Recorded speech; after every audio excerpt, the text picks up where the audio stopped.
श्रीमन नारायण गुरु जी, आज गुरु पूर्णिमा के अवसर पे आपकी आशीर्वाद की हम मुझे और हमारे साथ साथ जो भी हमारे स्टूडेंट हैं उनको जरूरत है। और साथ ही गुरु जी के बारे में मैं पहले आप लोग को बता दूं। अक्सर आप लोग को लगता है कि एक साधु बस साधु होते हैं और उनका काम ध्यान करना है, पूजा पाठ करना है और कथा कहना है। बट हम लोग का जितना मैं बचपन से देख रहा हूँ और जितना मैं गुरु जी को जानता हूँ, साधु तो सबसे पहले वो होते हैं जिनको किसी चीज से कोई लेना देना नहीं, कोई सामान है नहीं है कोई मतलब नहीं। और इस ये इतनी बड़ी बात जब मैं कह रहा हूं तो गुरुजी के बारे में इतना बता दूं कि ये पहले एम्स के डॉक्टर रह चुके हैं, कार्डियो सर्जन। इनके नाम पे आप सर्च कर सकते हैं, बेस्ट डॉक्टर अवार्ड मिला है कोविड 19 में इनको।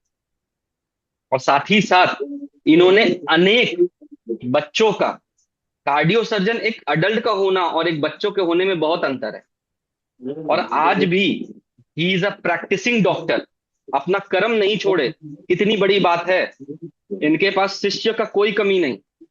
मेरे लाइव सेक्शन में पड़ा है, वीवीआईपी गेस्ट जो आते हैं वो मैंने मेरे बुलाए नहीं आते, खाली इनके चरण का दर्शन करने के लिए वो आते हैं। लोगों को लगता है अरे सूरज का इतना पहुंच है, बस बोला जाता है ना हम लोग का एस्ट्रोलॉजी में, जिसका गुरु बलवान फिर उसका कौन बिगाड़े।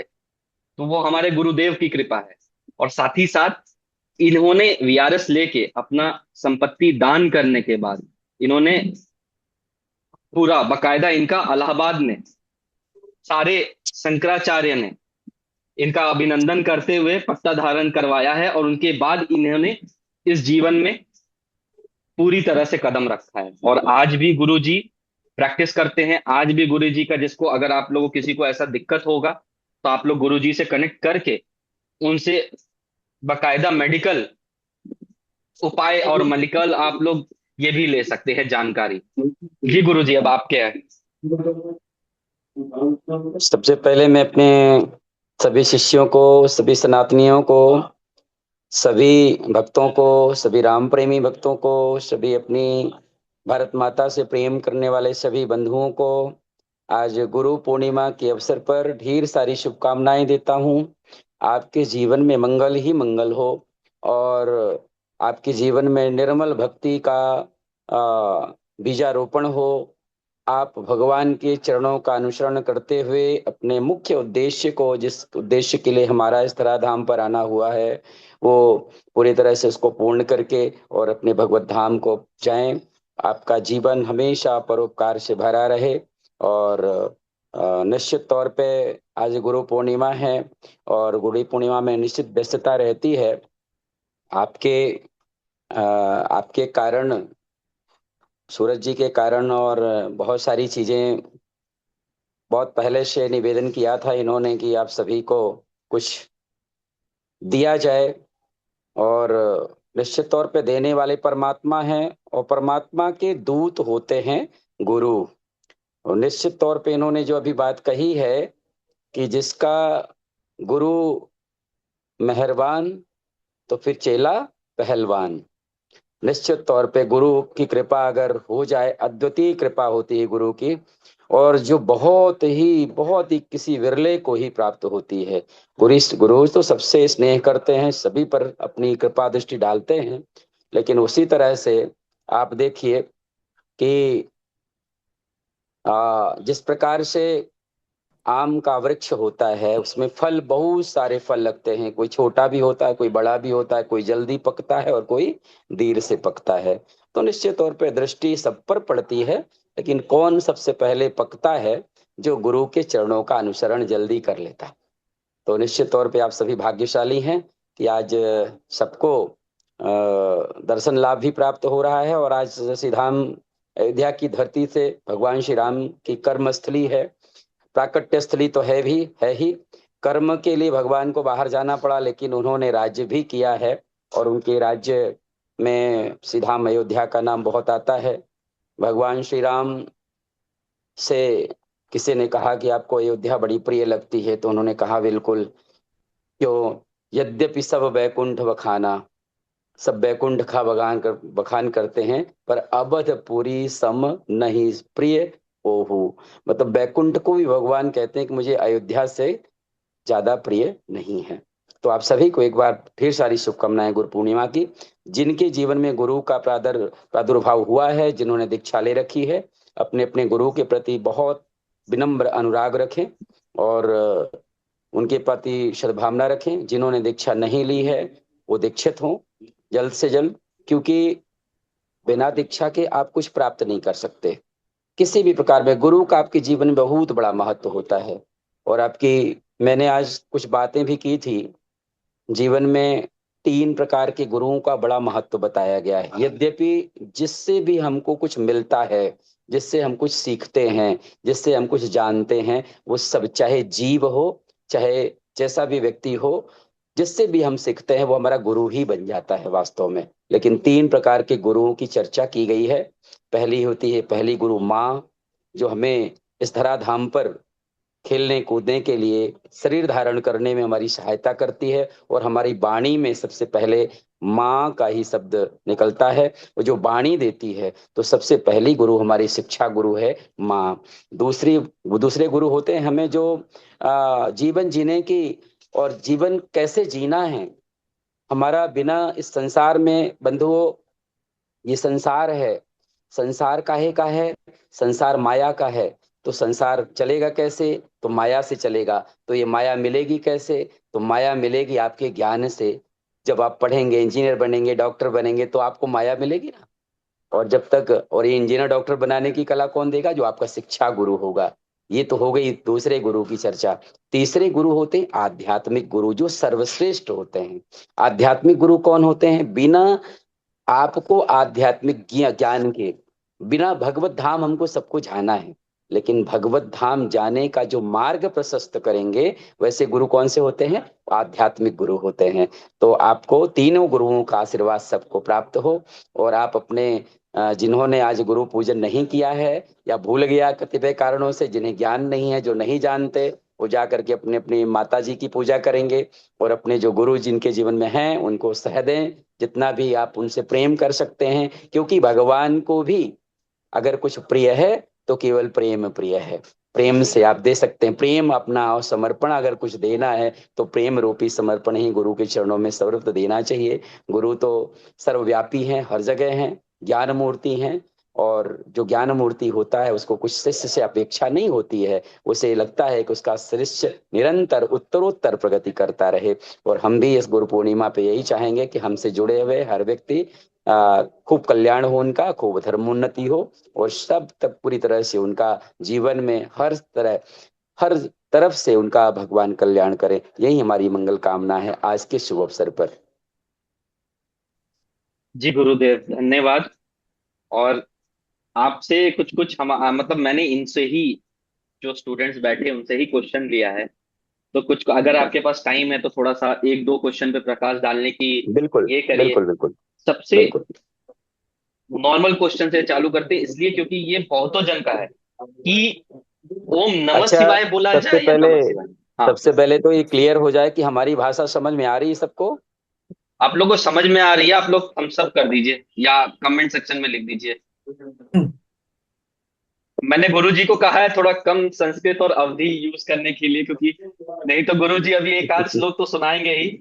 क्योंकि बोला जाता है कि हमारा जैसे, मेरे भाषा में उतना आपको ये नहीं मिलेगा, बोला जाता है ना मधु, बट इनके भाषा में जब ये श्लोक सुनाते हैं, हाय हाय, मजा आ जाता है। एंड मैं क्या करता हूँ जब भी मेरे अंदर बॉडी के अंदर, बिकॉज एज एन एस्ट्रोलॉजर आप लोग जब रेमेडीज देते हो ना, आपके अंदर नेगेटिविटी ये होता है, आने लगती है। तो जब ऐसा होने लगता है तो गुरुजी को पता चल जाता है। वो कहते हैं इधर राम कथा हो रहा है, इनकी होती रहती है, बट वो उस टाइम जरूर कहते हैं जब मेरे अंदर बहुत ज्यादा नेगेटिविटी आ रही है, तो राम कथा हो रहा है, तू 9 दिन के लिए इधर आ। और बिना सोचे समझे मैं उठ के चला जाता हूँ। और फिर 9 दिन बाद जो बोलते हैं ना कि पूरा वाइब्स चेंज हो जाता है ना। गुरुजी, एक क्वेश्चन ऐसा है कि एक महिला ने हमसे पूछा कमेंट सेक्शन में ही कि ठीक है। कई कहते हैं ओम नमः शिवाय कहें, कई कहते हैं नमः शिवाय कहें, तो इस पे हाँ कुछ हाँ हाँ, प्रकाश डाल सकते हैं? बहुत ही सुंदर प्रश्न है। और वो महिला सामान्य महिला नहीं है, इतना तो मैं कह सकता हूँ, विदुषी महिला है। बहुत बहुत धन्यवाद उसको इस तरह के प्रश्न के लिए। सब में एक धारणा बनती है ओम नमः शिवाय। तो नमः शिवाय अगर मंत्र है तो ओम उस मंत्र को भगवान शिव तक पहुंचाने के लिए नौका है। समझ गए ना? नाव का कार्य करता है। बिना नाव के हम नदी पार कर सकते हैं क्या? तो हम राम कहते हैं। तो श्री जब लगाते हैं ना तो श्री, श्री जो है ना, श्री जी हमारी नौका को राम जी का नाम राम जी तक पहुंचाने के लिए वो श्री नौका का कार्य करती है। ठीक उसी प्रकार से जो ओम हम लगाते हैं भगवान शिव के नाम के पहले, जाप करने के पहले, तो एक तो तीनों का तात्पर्य यह है कि जब ओम शब्द का हम उच्चारण करते हैं तो ओम में तीनों देवताओं की शक्तियां समाहित हो जाती हैं। हम आरती में गाते भी हैं, ओंकार अक्षर मध्य ये तीनों एका। जब ओम शब्द आता है तो उसमें जो है ना ब्रह्म के जितने स्वरूप हैं सब एकाकार हो जाते हैं। ब्रह्मा, विष्णु और महेश तीनों उसमें समाहित हो जाते हैं। तो जब हम ओम, जैसे दुर्गा जी के मंत्र में ओम ऐं ह्रीं क्लीं चामुंडाय विच्चे, ये नवार्ण मंत्र है। तो ये दुर्गा जी का जो बहुत ही नवार्ण पावरफुल मंत्र है ये। लेकिन इसके पहले पावर कौन बना रहा है इस मंत्र को? ओम बना रहा है, क्योंकि तीनों देवों की शक्तियां साथ में ले जा रही हैं। तो ऐं ह्रीं क्लीं चामुंडाय विच्चे को वो जो दुर्गा जी तक पहुंचाने का जो काम कर रहा है, नौका का जो काम कर रहा है, वो ओम कर रहा है। लेकिन क्योंकि ब्रह्म की चर्चा एक की गई है, अब आप इसमें से संशय मत करिएगा कि भगवान विष्णु के साथ जाप के सामने ओम क्यों नहीं लगाता। तो ओम नमो नारायणाय नमः लगता है। लेकिन श्री राम जो है, श्री राम, ओम राम नहीं कह सकते आप, क्योंकि राम का मतलब क्या होता है? राम माने राष्ट्र और मां माने मंगल, जो संपूर्ण राष्ट्र का मंगल करते हैं। राम जी सर्वोपरि हैं, ब्रह्म हैं।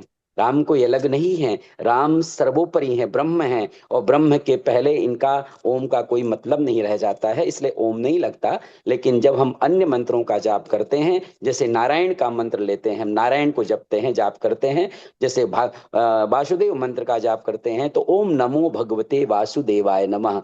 तो भगवते वासुदेवाय नमः का जो वाहक है, संवाहक है, वो ओम है। मतलब इस मंत्र का जब हम जाप एकाग्र होकर करते हैं तो भगवान विष्णु तक, भगवान श्री कृष्ण तक इस मंत्र को ले जाने का कार्य क्या करता है? ओम करता है। ओम मतलब आप सिंपल सी भाषा में समझ लें, ओम जो है ना नाव का काम करता है, इस मंत्र का संवाहक है। तो इसलिए अन्य मंत्रों के सबसे पहले ऊपर उसमें ओम का शब्द का उच्चारण किया जाता है। लेकिन ओम में एकाग्र, जब हम ओम बोल रहे होते हैं तो हमारा ओ, आ, उ और माँ उस से बहुत प्यार से बोलना चाहिए। ओम ऐसा बोलते हैं। ऐसे कई लोग कहते हैं ओम, ऐसा नहीं, नहीं बोलते। ओम शब्द का जब उच्चारण करें तो पूरी दिल की गहराइयों से ओम शब्द निकलना चाहिए। ओम जोर से प्रावधान नहीं, अपनी सांस को खींचते हुए ओम शब्द का उच्चारण करना चाहिए, ताकि जो आपका नमः शिवाय है उस पर सवार होकर के भगवान भोलेनाथ तक पहुंच जाए। तो आप लोग को समझ में आया होगा, इसलिए मैंने बोला कि आप क्वेश्चन भेज दीजिए। कई बार होता है कि कई सारे उपाय का जब मुझे उपाय तो मिल गया कहीं किताबों से या किसी से सुन लिए, मतलब समझने के लिए हम गुरु जी को कॉल करते हैं। और एक बार ऐसा हुआ था कि मैंने एक डेट निकाला था, गुरु जी को याद होगा कि गुरु जी ने बोला बैठा के सबके सामने कि तुम डेट निकालो, इस लड़की का शादी कब है। अब मैं निकालने बैठा मार्च में, और मुझे दिख रहा है 2 मई को शादी है। अब हम इनको बोले कैसे? मुझे लगा अभी तो रिश्ता ही तय नहीं है। हमने और दो गुरु जी मई को ऐसा है शादी कि हुई भी, दो दो मई मई को को शादी शादी हुई हुई। भी।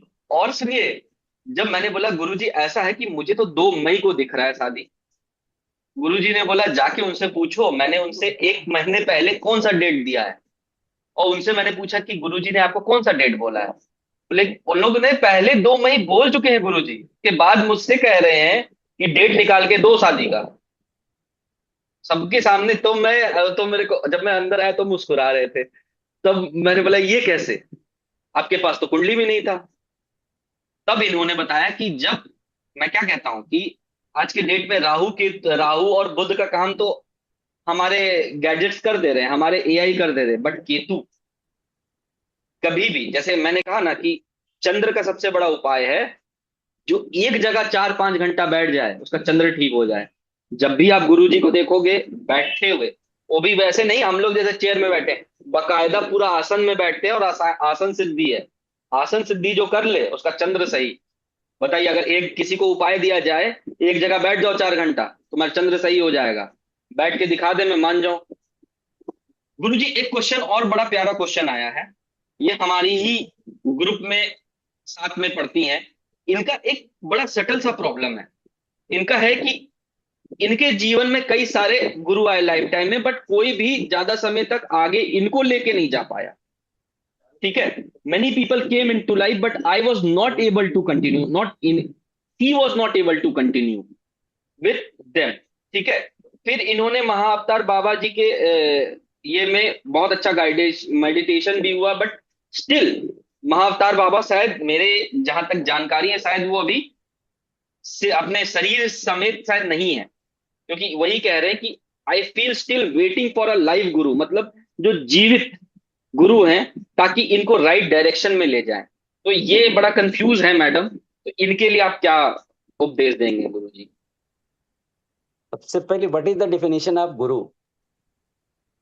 क्या जो परिभाषा अंधकार मानते से हो आप?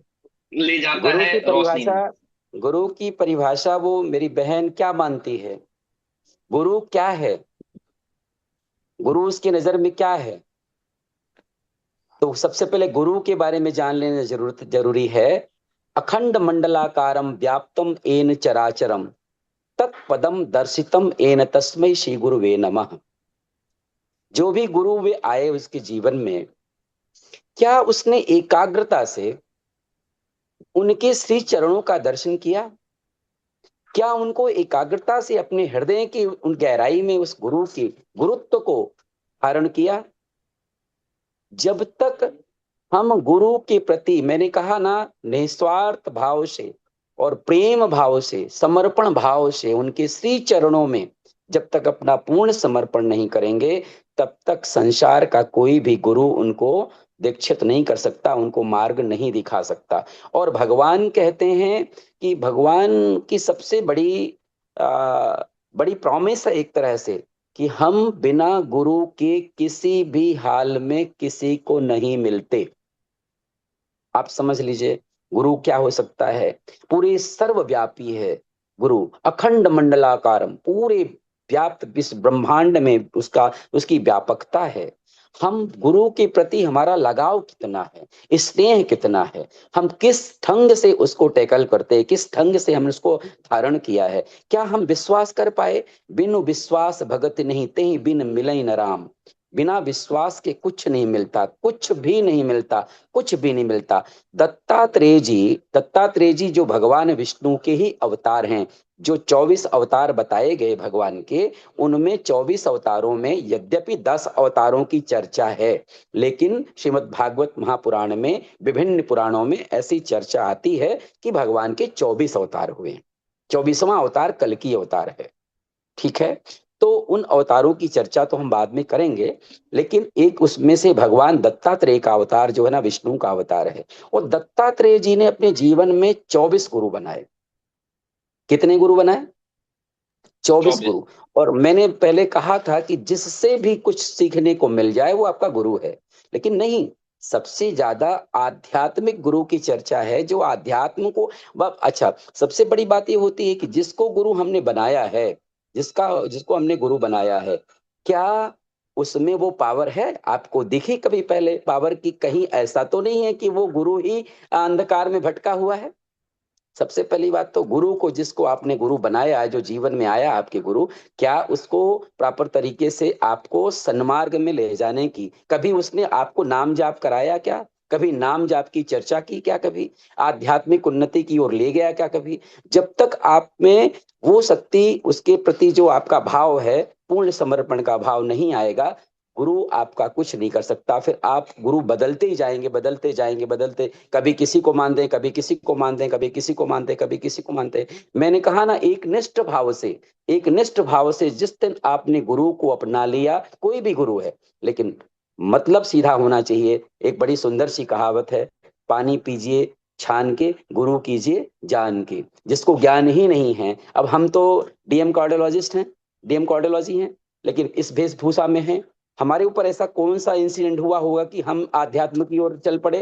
हमारे ऊपर भी तो कोई ना कोई इंसिडेंट हुआ होगा, लेकिन गुरु के प्रति हमारा क्या समर्पण है, आज हमारा हमने जो स्टेटस में लगाया उसमें देख सकते हैं आप उसको। उस तरह से क्या वो भाव आपका गुरु के प्रति रहा है कभी, और रहा है? अगर नहीं है तो जब तक वो नहीं बनेगा तब तक कोई भी गुरु आपको भवसागर से पार नहीं लगा सकता, कोई भी आपको आध्यात्मिक उन्नति की ओर नहीं ले जा सकता। सबसे बड़ी बात तो ये है।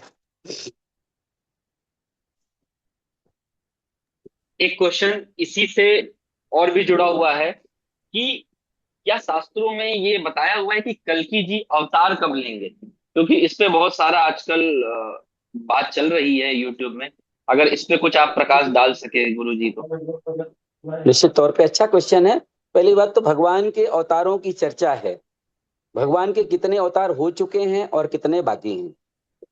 तो मैंने अभी कहा भगवान के 24 अवतार, ठीक है ना। उनमें कौन कौन से अवतार हैं किसी को शायद पता होगा, मैं बता दूं आपको। भगवान का पहला अवतार है मत्स्य अवतार। कौन सा अवतार? मत्स्य अवतार। मत्स्य अवतार। जब तक हम इन अवतारों की चर्चा नहीं करेंगे तब तक हम कल की भगवान को नहीं समझ पाएंगे, ठीक है ना। समय समय पर, अच्छा, सबसे बड़ा, सबसे पहली बात तो उनको ये जानना है कि भगवान का अवतार होता कब है। कई लोगों ने मेरे से अभी व्यासपीठ से भी प्रश्न किया था, गुरुदेव भगवान ये बताइए कि गुरुदेव ये जो भगवान का कल की अवतार होगा कितने वर्ष बाद होगा, क्या आयु है? और आपके क्वेश्चन से रिलेटेड भी प्रश्न है ये। हम्म। तो सबसे पहली बात तो भगवान का अवतार ही होता क्यों है। अच्छा, सबसे बड़ी जो व्यासपीठ पर चर्चा करनी चाहिए, जो संत महात्माओं को चर्चा करनी चाहिए, उसको पता ही नहीं अल्टीमेटली, है ना। क्लोरोक्वीन की हुआ है आपको मलेरिया और टाइफाइड की दवा दे देंगे, तो टाइफाइड की दवा से मलेरिया कैसे ठीक होगा, है ना। सही सबसे पहले है। तो बेस को जाना है ना। इस शरीर को जानने के लिए सबसे पहले सेल को जानना आवश्यक है, ठीक है ना। घर हम्म। बनाना है तो सबसे पहले उसकी बुनियाद को, बेस को मजबूत करना होगा, उसमें एक ईंट का महत्व है। शरीर को बनाने के लिए सबसे पहली छोटी सी इकाई क्या है? Cell. Cell is the unit structure of the body. Cell yes. से ही हमारा पूरा शरीर बना है। तो सबसे पहली बात तो भगवान को जानने के लिए, भगवान के अवतारों को जानने के लिए, भगवान ने कौन कौन से अवतार लिए हैं और किन किन कारणों से लिए हैं, इस पर चर्चा करेंगे तो मुझे लगता है सारी रात बीत जाएगी, फिर भी नहीं हो पाएगा। लेकिन मैं हम्म। संक्षेप में बताता हूँ भगवान के 10 अवतार, 9 अवतार कौन कौन से हैं, और 10वां अवतार कल की अवतार है। वो कैसे, कहाँ और कैसे और कहाँ होना है उसका। ठीक है तो गुरु जी। मत्स्य अवतार भगवान का पहला अवतार है। दूसरा अवतार कौन सा है? कूर्म अवतार। नोट भी कर लें कोई, कूर्म अवतार, जिसको कहते हैं हम्म। कच्छप अवतार भगवान का। कच्छप कब हुआ था कच्छप अवतार? जब भगवान समुद्र में मंथन कर रहे थे, समुद्र मंथन के समय में भगवान वेश बनने का काम किए। आप देखते होंगे कच्छप का, कछुए का जो ऊपर वाला भाग है बहुत कड़ा खोल। होता है, बहुत कड़ा होता हम्म। है, उसको तोड़ नहीं सकता सामान्यतः कोई भी। तो मंदराचल पर्वत को जब मथानी बनाई गई तो बेस कैसे डाले? सीधे मंदराचल को जाए तो वेश ही नहीं मिल रहा है। तो भगवान को वेश बनने के लिए, भगवान जगत कल्याण के लिए और अवतार धारण करते हैं, और कच्छ अवतार भगवान का हुआ। और मथानी का जो मंदराचल का जो वेश था भगवान की पीठ पर जो है ना धारण किया भगवान ने स्वयं, और भगवान का अवतार कहलाया कच्छ अवतार, ठीक है। दूसरा अवतार है बराह अवतार। पृथ्वी को जो उठा करके जो राक्षस ले गए और पृथ्वी का उद्धार करने के लिए, इस पर जो है ना हिरण्याक्ष की कथा आती है। हिरण्याक्ष की कथा जब आती है, कैसे पृथ्वी को लेके गया और कैसे पृथ्वी का उद्धार करने के लिए जो है ना भगवान बराह अवतार लिए। और बराह अवतार भगवान का होता है तीसरा अवतार। चौथा अवतार है, आप सबको पता है, नरसिंह अवतार, ठीक है। नरसिंह अवतार में क्या मतलब होता है? आधा तो शेर का अवतार है, आधा शरीर शेर का है और आधा मानव का है। वो कैसे लिया भगवान ने? भक्त प्रहलाद की रक्षा के लिए, भगवान भक्तों की रक्षा के लिए भगवान नरसिंह अवतार धारण करते हैं, तो नरसिंह नरसिंह अवतार भगवान का हुआ। दूसरा जो है ना भगवान का वामन अवतार हुआ, ठीक है ना। भगवान वामन अवतार धारण की, छोटे से अवतार में बहुत छोटा सा स्वरूप था भगवान का, लेकिन जो ना बलि को, बलि राजा ठीक। बलि को जो है ना उन्होंने से भिक्षा ली उन्होंने, और जा करके और बलि भिक्षा देने में समर्थ नहीं हुए, तो अपना तीसरा पांव भगवान का जो बलि ने अपने सर पर धारण किया, और राजा बलि को जो है ना पाताल लोक का राजा भगवान ने बनाया, और तीनों तीनों पैरों में से 3 पग में पूरी त्रिलोक को भगवान ने नाप लिया था। रूप त्रिविक्रम, त्रिविक्रम रूप धारण किया भगवान ने। वो बामन छोटे से दिखे लेकिन वो बहुत बृहद अवतार उन्होंने। और उसी अवतार की जो है ना ये जामवंत जी जो है ना, आप सुंदरकांड में पढ़ते हैं, हम्म। जामवंत ने इसी अवतार की 7 बार परिक्रमा परिक्रमा की थी, उसी अवतार राइट। की 7 बार परिक्रमा की थी भगवान की। उस तरह से तो ये भगवान का जो है ना छठवां अवतार है, पांचवा अवतार है वामन अवतार, छठवां परशुराम अवतार। आप जानते हैं जब रामा अवतार में भगवान धनुष बाण परशुराम से लेते हैं, और भगवान परशुराम जी कहते हैं कि अगर आप राम हैं तो इस धनुष पर प्रत्यक्षा चढ़ाइए। उस समय भगवान का परशुराम अवतार ही भगवान का ही अवतार था। सातवां अवतार है भगवान का राम अवतार। ठीक है ना, राम अवतार से सब चर्चित हैं। भगवान राम अवतार कैसे धारण किए, है ना। मनु और शत्रुपा ने अखंड तपस्या करी, और तपस्या करने के बाद भगवान बालक रूप में, भगवान जब ये कौशल्या और दशरथ हुए सीधा अयोध्या में, भगवान का प्राकट्य हुआ रामावतार। और कृष्णावतार इसके बाद जो है ना भगवान का आठवां अवतार भगवान का कृष्ण अवतार है। कृष्ण अवतार कृष्ण जी कैसे आए, कंस का वध करने के लिए आए, है ना। ये तो चीज सारी तरीके से है। मैं जो चीज कहना चाहता हूँ, नौवां अवतार भगवान का बुद्ध अवतार है। कौन सा, बुद्ध अवतार। बुद्ध। ठीक है, बुद्ध भगवान बुद्ध के रूप में भगवान आए। और 10वां अवतार में भगवान ने अभी प्राकट्य नहीं लिया, भगवान का प्राकट्य हुआ नहीं है अभी। ठीक है ना, भगवान का 10वां अवतार होना है अभी, कल की अवतार हुआ नहीं है, कल की अवतार होना है अभी। कलयुग की आयु कितनी है भाई, 4,32,000। 4 लाख, हाँ। 4,32,000 कलयुग की आयु है। कितनी है, चार चार लाख लाख बत्तीस हजार बत्तीस हजार कलयुग की। तो आप जान लीजिए भगवान का कल की अवतार, भगवान कैसे अवतार धारण करेंगे कलयुग का अंत और सतयुग के प्रारंभ में। जब कलयुग के अंत की और सतयुग के प्रारंभ का जो संधि काल होगा, है ना, जो हम्म। मिलने का काल होगा, उसमें भगवान कल की अवतार के रूप में आएंगे। स्थान की जो चर्चा शास्त्रों में है, शास्त्रों में संभल, उत्तर प्रदेश का संभलपुर नाम का एक गांव है, शहर है, गांव कह सकते हैं। भगवान की शुद्ध गांव की चर्चा है, लेकिन आज तो शहर शहर बन गए हर जगह। तो संभलपुर में भगवान का अवतार होगा। वहां पर ब्राह्मण के घर में अभी तक जितने भगवान के अवतार हुए हैं, उस तरह से मुख्य अवतार जो है ना, क्षत्रिय कुल में भी हुए हैं, यदुवंश में भी हुए हैं। लेकिन इस बार जो भगवान का कल की अवतार होगा, ब्राह्मण कुल में होगा। सफेद घोड़ा, उस पर सवार होंगे भगवान, और एक हाथ में उनके कलयुग को नष्ट करने। कलयुग क्या है, कलयुग हमारे अंदर की बुराइयों का जीता जागता प्रमाण है कलयुग। इसको नष्ट करने के लिए, है ना, जब जब होई धर्म के हानि, बाढ़े असुर अधम अभिमानी, तब तब धरि हरि विविध शरीरा, हरे ही कृपा निधि सज्जन पीरा। तो भगवान जो है ना धर्म की संस्थापना के लिए, और भगवान कल की अवतार धारण करेंगे। दोस्तों पहली पहली बात तो ये समझ लेना जरूरी है कि भगवान सबसे पहली बात तो, अच्छा बात आती है कि भगवान का अवतार क्यों होता है। भगवान का अवतार लेने का सबसे बड़ा समझने की बात है, उनका कोई भी नियत समय नहीं होता, कोई भी नियत टाइम नहीं है। भगवान हर पल हमारे साथ रहते हैं, और भगवान हर पल अवतार लेते हैं। अब कहते हैं महाराज जी कैसे विचित्र बात कर रहे हैं, अभी तो कलयुग कलयुग आया ही नहीं और आप कह रहे हैं हर पल भगवान लेते हैं। ठीक है ना, तो हम ये नहीं कह रहे हैं। समझिए ठीक उसी प्रकार से भगवान को नर अवतार धारण करके करने के लिए किसी युग की प्रतीक्षा नहीं करनी पड़ती है, किसी युग की प्रतीक्षा नहीं करनी पड़ती है। गोस्वामी तुलसीदास जी लिख रहे हैं, जो भी जितने भी श्रोता बंधु हैं, मेरी बहनें हैं, जो भी लाइव देख रहे होंगे, उनको समझना है। सबसे पहली बात तो, जब जब होए, कब कब नहीं लिखा गोस्वामी तुलसीदास जी ने, जब जब होए धर्म के हानि, बाढ़ असुर अधम अभिमानी। ठीक है ना, तब तब हरि हरि विविध शरीरा, हर ही कृपा निधि सज्जन पीरा। भगवान अपने भक्तों की पीड़ा का निवारण करने के लिए किसी युग की प्रतीक्षा नहीं करते। हमारे में देरी है, हम भगवान को देर से पुकारते हैं, पड़ोसी को सबसे पहले पुकारते हैं। भगवान को जिस दिन कोई बंदा पुकारता है मन से सच्चे, गजेंद्र को देखिए, गजेंद्र के पूरे परिवार के लोग साथ छोड़ दिए। गज और ग्राह की कथा आपने सुनी है श्रीमद् भागवत महापुराण में। तो गजेंद्र का उद्धार जब भगवान ने किया, तो गजेंद्र को बचाया भगवान ने, तो गजेंद्र की सूंड थोड़ी सी बची थी, तब गजेंद्र ने भगवान को पुकारा। और भगवान ने जैसे ही पुकारा गजेंद्र ने, भगवान अपना जो है ना बैकुंठ छोड़ करके गजेंद्र के को बचाने के लिए दौड़ पड़े। तो आप सोच सकते हैं कि भगवान अपने भक्त के रक्षा के लिए, अपने संतों की रक्षा के लिए, गौ ब्राह्मणों की रक्षा के लिए, इस धरती में धर्म की स्थापना के लिए भगवान कभी भी किसी भी समय का इंतजार नहीं करते। सपोज करिए आप कहीं रास्ते में जा रहे हैं, आपके साथ में, हमारे साथ में इस वेशभूषा में आने का मैंने आपको सूरज जी बताया था, एक कारण और था। हाँ। है? मैं एम्स में था, और एम्स से मैं अपने उस समय मेरे पास में स्कूटर हुआ करता था, स्कूटर, कार भी था, लेकिन स्कूटर से हम जल्दी अस्पताल पहुंच जाया करते थे। लेकिन भगवान ने परीक्षा लिया, और रास्ते में बरसात में, जुलाई के माह में खूब वर्षा हो रही थी, अंत जुलाई में, और हमारी गाड़ी पंचर हो गई, स्कूटी। और हमारे घर का जो, बंगले का हमारा जो डिस्टेंस था, वहां से 6 किलोमीटर था। अब 6 किलोमीटर गाड़ी पैदल कैसे ले जाएंगे? लेकिन इतने में ही एक व्यक्ति पीछे से आया, बोले आप स्कूटी में बैठ जाइए, और आप जो है ना, हम अपने स्कूटर, अपने मोटरसाइकिल से आपकी स्कूटी को पैर से धक्का दे के ले चलते हैं।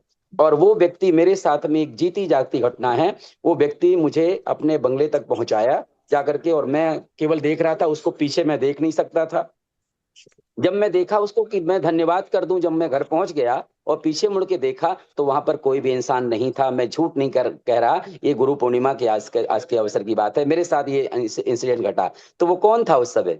उस समय, जब जब होई धर्म के हानि, बाढ़े असुर अधम अभिमानी, तब तब धरि हरि विविध शरीरा, हरहि कृपा निधि सज्जन पीरा। आपका कहीं पर एक्सीडेंट हो गया, और जो आपके एक्सीडेंट के टाइम में आपको अस्पताल में पहुंचा रहा है जाकर के, वो कौन है आपके लिए? वही तो भगवान है, वही तो ईश्वर है, वही तो परमात्मा है। तो भगवान अपने भक्तों के कल्याण के लिए कभी भी देर नहीं करते, इसलिए उनके समय की बाध्यता में उनको बांधना ठीक नहीं होगा। लेकिन क्योंकि कलयुग में कल की अवतार भगवान का 10वां अवतार होना है, तो कल की 4,32,000 के जब थोड़ा सा समय रह जाएगा, अभी तो आपको पता है सूर्य जी, अभी तो बहुत कम जी। समय बीता है, अभी तो बहुत हाँ। कुछ देखना पड़ेगा। यहाँ तो लोग इतना जो है ना अधर्म में लिप्त हो जाएंगे। अभी भी अधर्म को देखिए पूरी तरह से क्या स्थिति चल रही है। मैंने कहा ना, कलयुग कोई अलग नहीं है, कलयुग कोई अलग नहीं है, कलयुग हमारे अंदर ही बैठा हुआ है। हमारे अंदर की बुराइयां ही आपके कलयुग के रूप में परिणित होती हैं, बाकी और कुछ नहीं होता है। उन बुराइयों को नष्ट कर देंगे तो अपने हृदय में ही सत्य सतयुग की स्थापना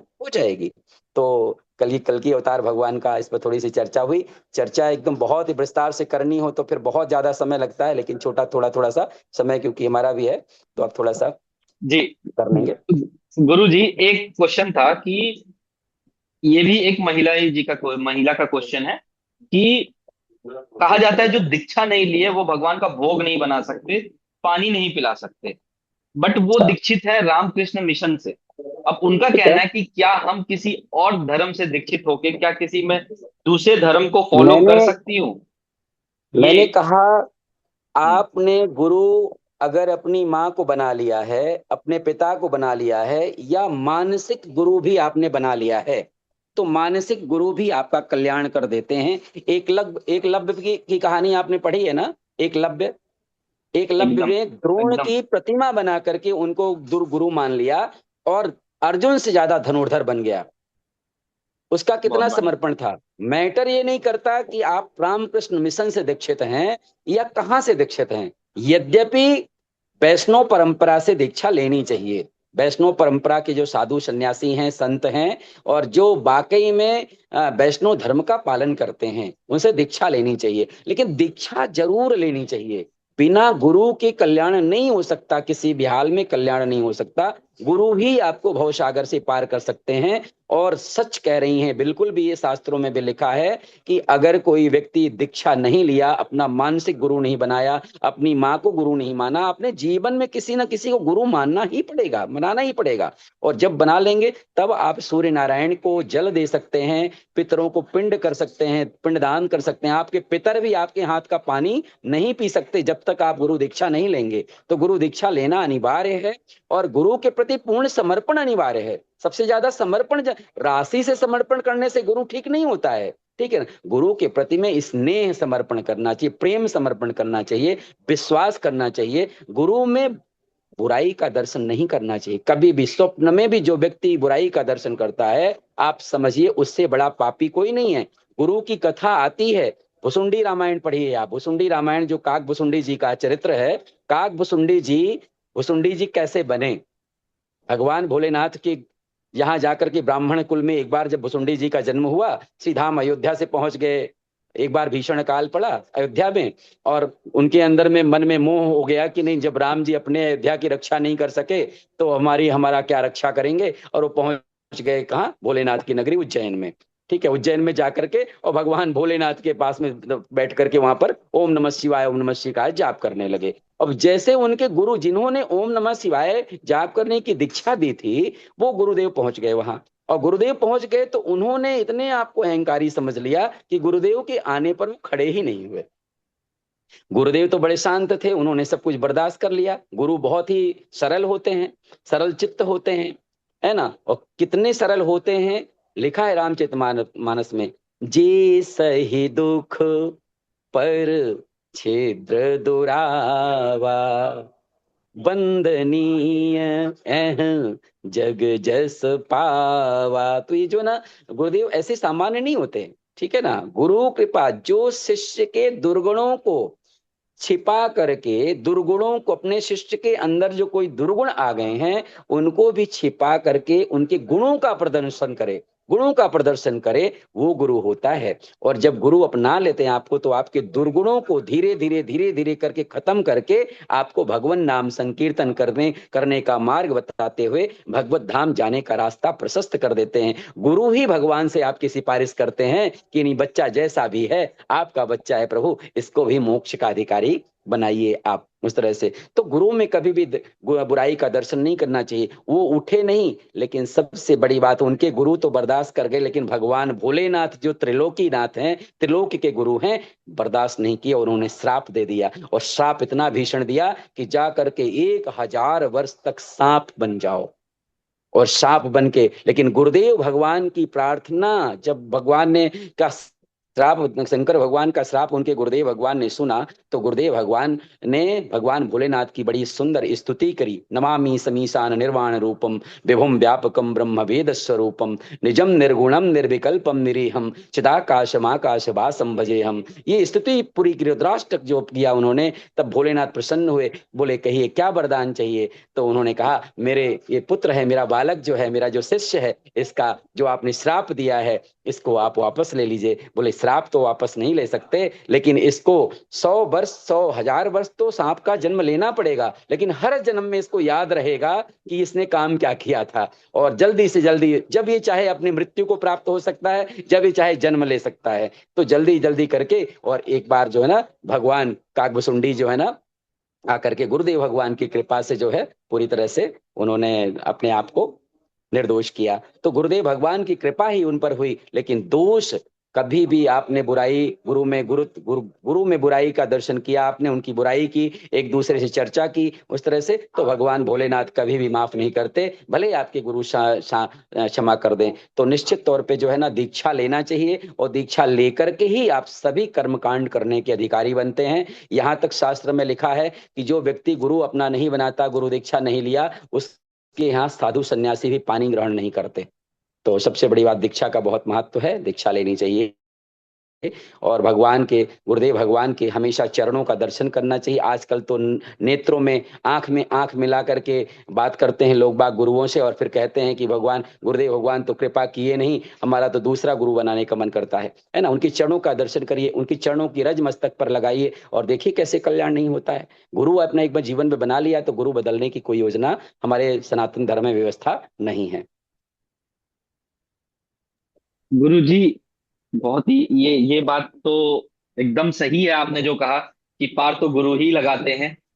और एक सवाल इसमें से आया हुआ है, जैसे आपने 10 अवतार के बारे में बात बताई, इसमें 10 अवतार और चिरंजीवियों में जो 7 चिरंजीवी हैं, इनमें क्या अंतर है?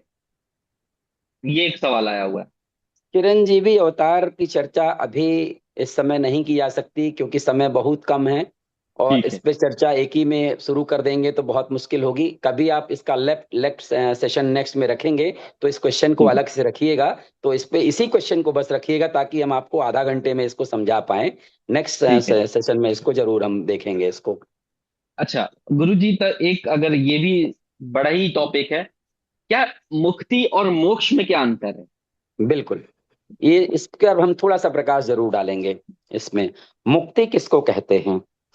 मुक्ति जो है, मुक्ति, बंधन से मुक्त करने को, बंधन जो होता है ना, बंधन से मुक्त करने के, जैसे 84 लाख योनियां बनाई गई हैं। हम्म। आप जो है ना, छोटे छोटे अच्छे अच्छे कर्म करके, अच्छे अच्छे कर्म करके, और आप जो है ना, अस्थायी रूप से मुक्त हो सकते हैं।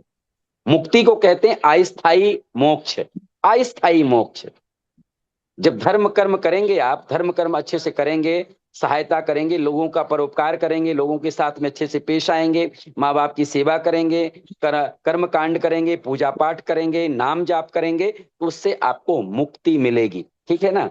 लेकिन मोक्ष नहीं मिलेगा, ठीक है ना। मोक्ष स्थायी है और मुक्ति अस्थायी है। मुक्ति बंधन से मुक्त करने को मुक्ति कहते हैं, और मोक्ष पूर्ण रूप से परमात्मा के चरणों में आवागमन से मुक्त हो जाना, उसे मोक्ष कहते हैं।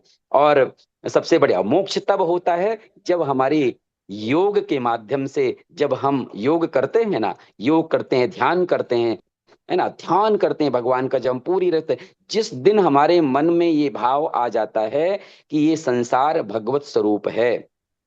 भगवत स्वरूप समझ गए ना, हम श्रीमद् भागवत महापुराण में कथा के दौरान आपको बताए भी थे, निज प्रभु में देखें जगत। इस संसार को भगवान की अवस्था में देखना चाहिए। संसार में जितने प्राणी हैं उनमें सब में जिस दिन आप ईश्वरत्व का दर्शन करने लगे, किसी से कोई विरोध न रह जाए, सब में प्रेम भाव आ जाए, उस दिन आपको समझ सकिए कि किसी भी भेदभाव की दृष्टि न रह जाए। भगवान कहते हैं मोह ही कपट छल छिद्र न भावा, है ना, मुझे कपटी इंसान बिल्कुल पसंद नहीं है ना। जब जिस दिन आप पूरी तरह से समाधिस्थ होकर के केवल भगवान में ही अपने आप को लीन कर दें, उस दिन आपका मोक्ष हो जाएगा। और जिस दिन, जब तक आप पूजा पाठ धर्म कर्म और कर्मकांड करते रहेंगे, ये आपको अस्थायी मुक्ति दे सकती है, मतलब आपको बंधन से मुक्त कर सकती है। लेकिन आवागमन के बंधन से मुक्त अगर करना है तो भगवान के चरणों में पूर्ण अनुराग चाहिए, पूर्ण प्रेम से चाहिए। और मैं फिर कहता हूं कि ये पूर्ण अनुराग बिना गुरु के मिलने वाला नहीं है, गुरु के चरणों से ही मिलता है। गुरु की बड़ी प्रधानता है। एक बार कौशल्या मैया ने राम जी से पूछा कि बेटा सकल अमानुष कर्म तुम्हारे, ये जो तुम कम काम करके आए वहां, है ना, ताड़का का वध कर दिया, पत्थर से एक नारी को प्रकट कर दिया, भगवान शिव के अमोघ धनुष को तोड़ डाला, तो इतनी सामर्थ्य तुम में तो दिखती नहीं है, तुम तो छोटे से, बहुत ज्यादा उम्र भी नहीं है तुम्हारी, कैसे किया? तो बोला भैया हमने किया ही कहाँ। भगवान परमात्मा कह रहे हैं, भगवान परमात्मा कह रहे हैं कि ये सब काम हमने नहीं किया। फिर किसने किया?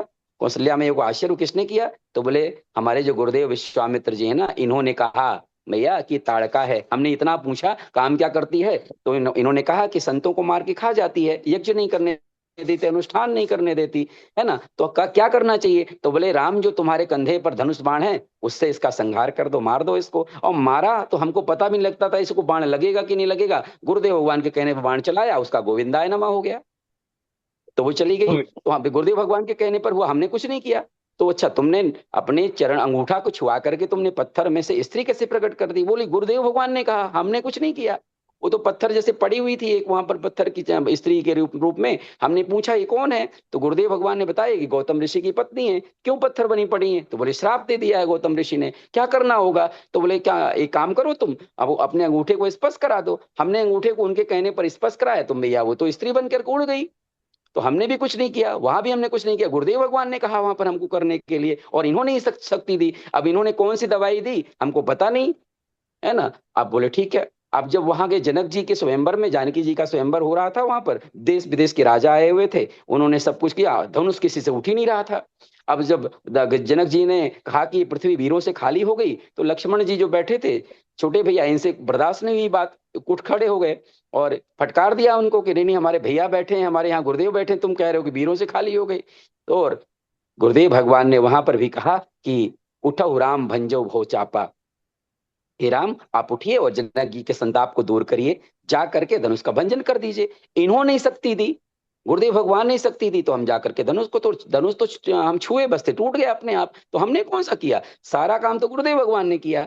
तो भगवान नारायण जो सर्वशक्तिमान है, वो भी कहते हैं कि बिना गुरु के हम प्राप्त नहीं होते, बिना गुरु के हम मिलने वाले नहीं हैं। इसी वजह से गोस्वामी तुलसीदास जी ने गुरु वंदना की है। आज हम दो चौपाइयों में गुरु वंदना आपको बताएंगे और कैसे करना चाहिए। गुरुदेव को की वंदना ध्यान करना चाहिए, कभी गुरु के नेत्रों में देखना नहीं चाहिए, कभी भी नेत्र में आंख से आंख मिलाकर के बिल्कुल जो है देखना नहीं चाहिए। गुरु के बगल में कभी बैठना नहीं चाहिए, गुरु के नीचे चरणों में बैठना चाहिए, गुरु के चरणों की रज हमेशा मस्तक पे लगाना चाहिए। महिलाओं को पंचांग प्रणाम करना चाहिए और पुरुषों को साष्टांग प्रणाम करना चाहिए गुरुदेव भगवान को। तो कैसे गोस्वामी तुलसीदास जी ने बहुत बहुत चौपाइयों में वंदन किया है, लेकिन मैं दो चौपाइयों में अपनी बात क्लियर करूंगा।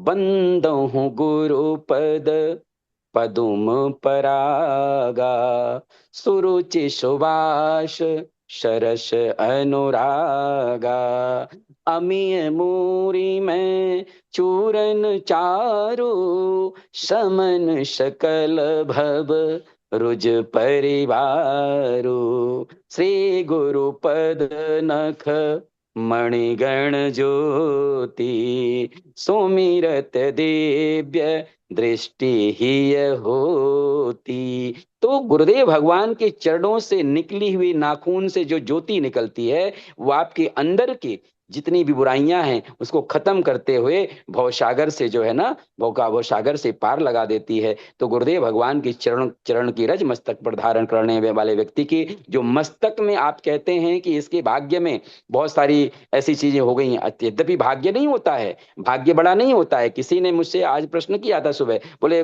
गुरुदेव भगवान भाग्य बड़ा होता है कि कर्म बड़ा होता है? तो नहीं नहीं, कर्म प्रधान विश्व करी राखा, जे जस करे ते तस फल चाखा। भाग्य से कुछ नहीं मिलता, कर्म से मिलता है। कर्म से ही भाग्य बनता है, और कर्म अच्छा करेंगे आप तो ही गुरुदेव भगवान मिलते हैं। और जब गुरुदेव भगवान मिल जाते हैं तो विवेक की जागृति हो जाती है, और जब विवेक की जागृति होती है तो होई विवेक मोह भ्रम भागा, तब रघुनाथ चरण अनुरागा। तो भगवान के चरणों में अनुराग हो जाता है, और जब भगवान के चरणों में अनुराग हो जाता है तो सहज ही गुरुदेव भगवान की कृपा से उस जीव का मोक्ष हो जाता है, मुक्ति नहीं। गुरुदेव हमेशा मोक्ष कराते हैं, हमेशा मुक्ति नहीं। मुक्ति आपके अच्छे कर्म कराते हैं, लेकिन गुरुदेव भगवान की अगर दृष्टि, कृपा दृष्टि पड़ जाए तो निश्चित ही उसे, उस जीव को आवागमन से छुटकारा मिल जाता है। इसी को हम लोग मोक्ष कहते हैं। आगे समझ में बात? एकदम। गुरु जी, क्योंकि मुझे पता है हम्म, आपका टाइम बहुत कम है, 20 मिनट बोल के आपको 50 मिनट रोक लिए हैं।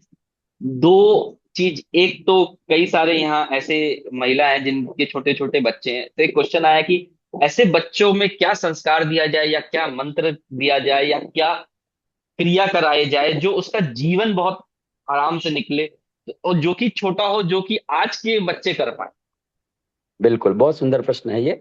बच्चों के लिए हम जैसा आचरण हम करते हैं, कई बार कहते हैं कि बच्चा हमारा बिगड़ गया।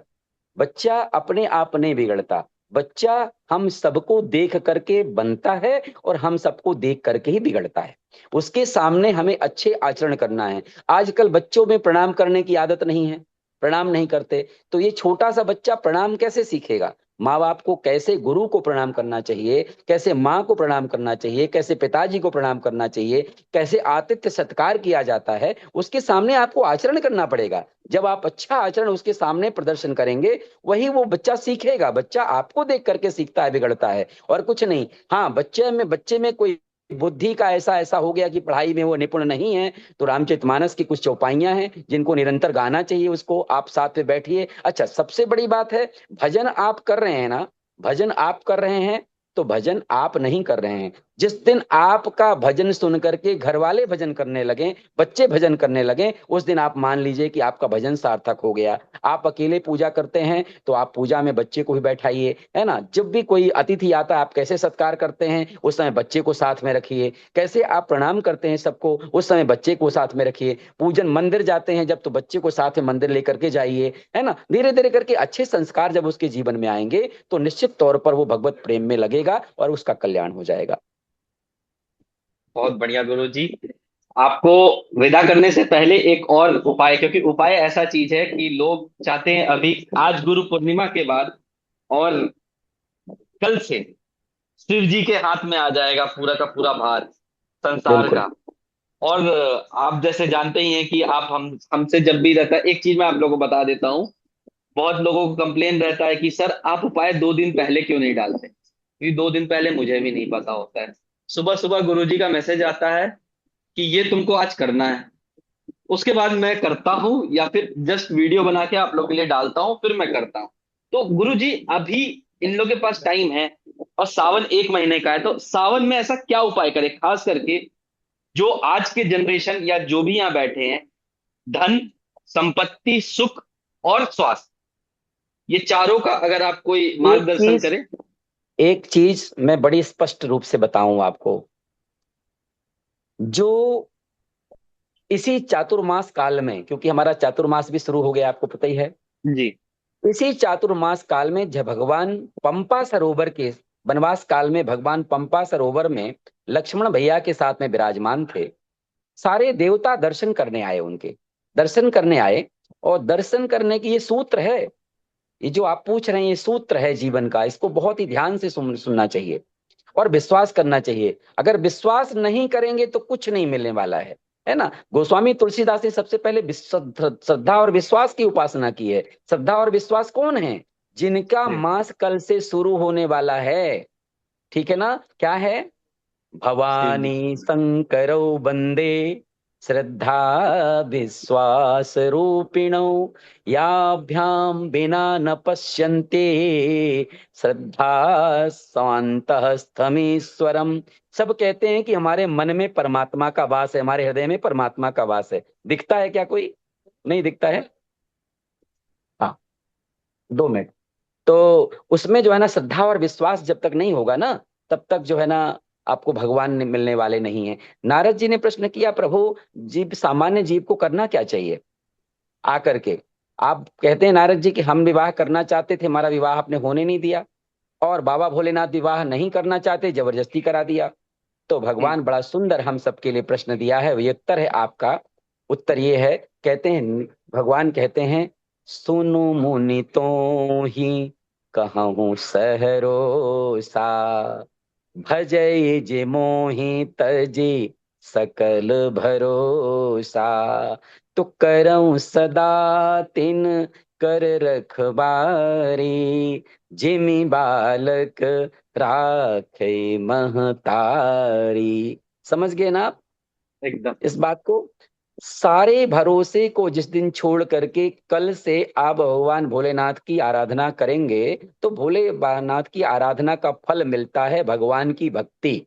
भगवान श्री राम की भक्ति बाबा प्रदान करते हैं और कुछ प्रदान नहीं करते। और मोक्ष प्रदान कौन करवाता है? बाबा भोलेनाथ ही प्रदान करते हैं मोक्ष।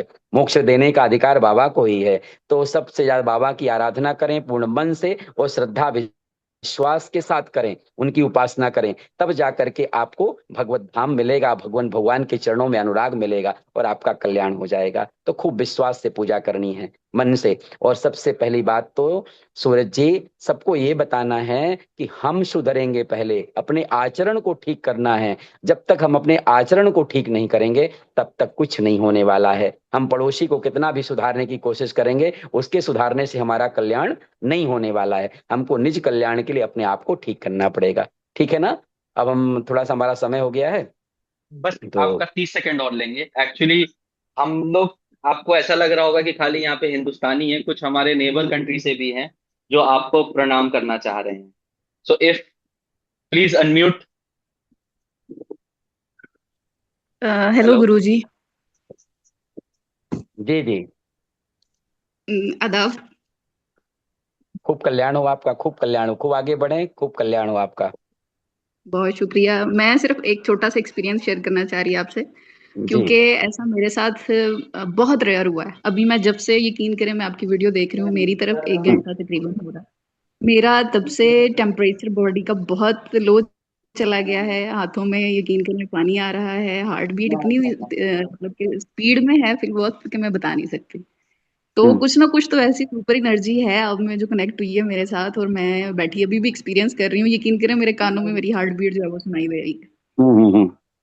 तो बस जैसे आपने हमारे सर के लिए बहुत सारी प्रेयर्स रखी हैं, विशेस रखी हैं, हम चाहते हैं हमारे लिए भी थोड़ी सी नजरे रहमत निश्चित हो तौर पे, आपकी।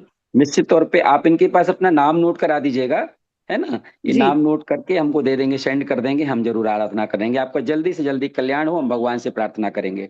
ठीक है ना? बहुत शुक्रिया, बहुत शुक्रिया। Thank you. ठीक है ना? आपको बहुत बहुत धन्यवाद गुरु जी।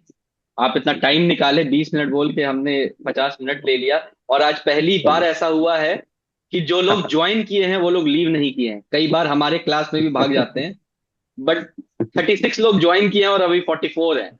Thank you. चलिए, धन्यवाद गुरु जी। बहुत बढ़िया, बहुत बढ़िया। सबका आपसे मैं कल्याण हो, आके सबका मिलता मंगल हूँ। हो, ओके। सबका मंगल ओके ओके गुरु जी। हो। प्रणाम। धन्यवाद गुरु जी, प्रणाम। खूब प्रणाम गुरु कल्याण जी, हो, खूब मंगल धन्यवाद। हो। धन्यवाद गुरु जी, धन्यवाद।